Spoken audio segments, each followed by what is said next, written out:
Banana slam jam.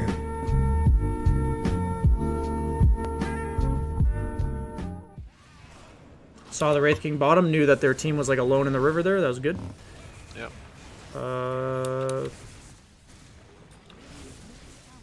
Would you consider your team comp to be like a 5-man towers comp?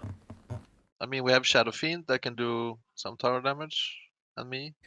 But I'm just saying that, like, when you win an engagement, would you want it to take 30 seconds to then group up to take a tower, and that's like the sick usage of your team fight win? I'm not really sure, actually. Okay, so this is an interesting concept. It's one that's here's the best way I can lay this one out for you, because a lot of Dota is just having a decision tree, and it's really important in terms of growth to simply have the knowledge that both options exist. Okay, so let me give you your option. So your option was you killed 2 heroes, you have a wave bottom that's pushing out away from you, and you're going to go push that in, and by the time it's pushed in, it'll be about 30 seconds from now.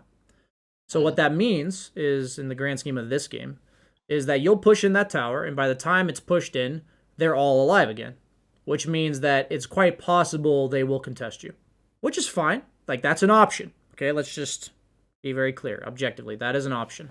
My other option, that is the map control option, is something I've noticed you don't do very often. There was a time where somebody asked me, there was a guy that was stuck, that was like a support player, that was stuck playing carry in one of my games, and I said, man, this guy's just consistently doing the wrong thing on the map, and it's just so impossible to win. And somebody in chat said, what kind of things was he doing wrong?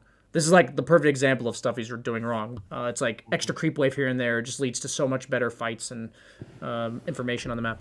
But okay, so, sorry, refresher. We have decision tree. Your option was to do what you did here. We already talked about it. The next option is a map control move. So map control moves mean clear the wave that you're at and go somewhere else. That's like a map control move. Let's be very clear. You don't seem to consider this option really ever, because I've watched 2 games now and you haven't done it ever. No, I would not. I'm not doing that. Yeah. So what your option here is, because the heroes that kill you are dead, my dream would be to run the fuck at the guys that are still alive. Like, that's what I'm thinking.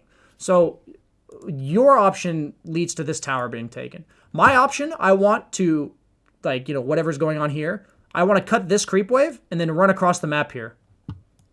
That's what I want to do. And I spend the next 20 to 30 seconds, because Puck has no coil and she's also respawning, like, fucking with these guys.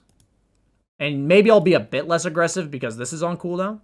But what your plan's going to do is it's going to set the map up to be way better for you when these 2 heroes respawn compared to now. It's like, you're going to cut this, you're going to run mid, probably clear the wave that's spawning here as well, and then maybe farm their triangle. And it's like, okay, where does the Wraith King go? He's gonna go bottom, I guess. But the wave's not pushed in yet. That wave's not going to be at the tower until, that wave's actually pushing out. Mm-hmm. So he doesn't really have much places to go then. He has literally nowhere to go. Yeah. So my point being is, this is the why I would make this move.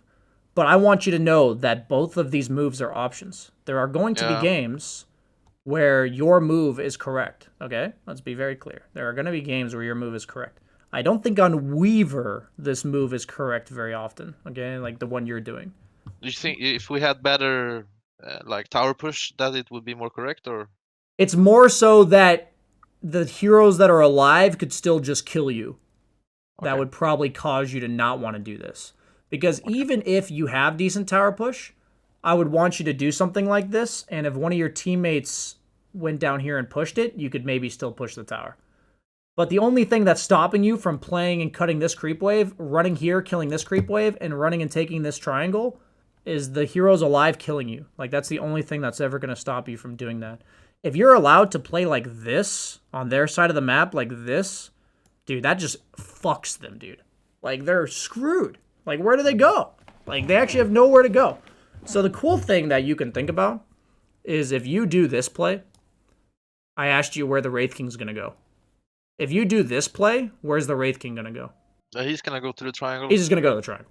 Like, it's very obvious, right? So just something to think about. This is a lot of times after a fight's broken out.